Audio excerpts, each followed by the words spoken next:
Okay, last but not least, we have the shuhu, the empty or cat stance. So, this one is generally considered pretty difficult for people to get, but if you follow these instructions, they should be fairly simple to follow.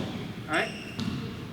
From here, we're going to start with feet together, and we're going to take one foot, doesn't matter which one, and point out our tippy toes on the ground.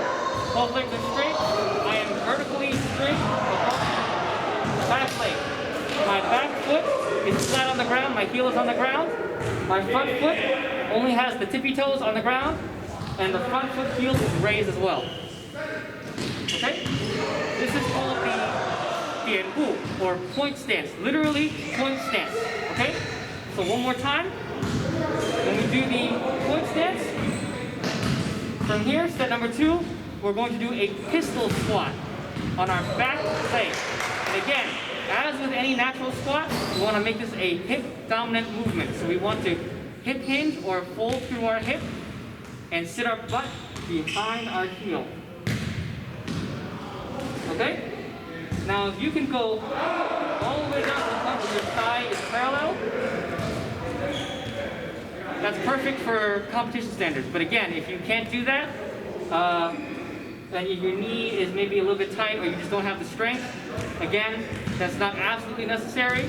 In fact, again, as with any other stance where you're squatting higher than you normally would for competition, it's actually easier to feel the alignment if you're higher. Okay?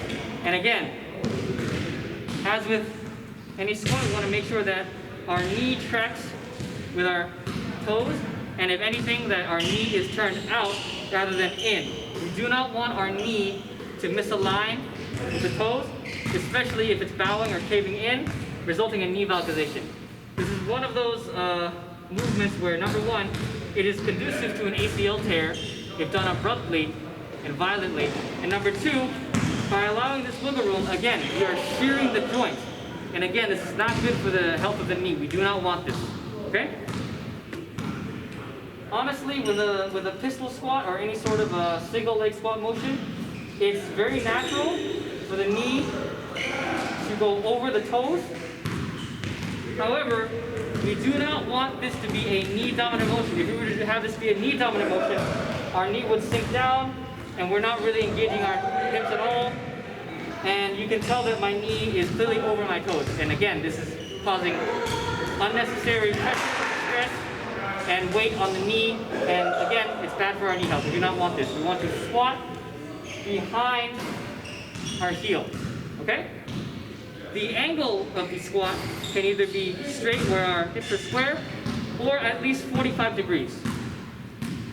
Okay? We do not want to be too oblique. Some other styles of Chinese martial arts may do this, but for the purposes of Bangchen or Longfist, which is the style of Wushu that we are teaching, we want it to be generally forward. So 45 degrees being oblique as with the bow stance is acceptable, but we do not want to exceed that. Alright? And the reason why we call it an empty stance is because the front leg is empty to kick, right? To knee, right? Or to sweep, sweep. Okay? Thank you.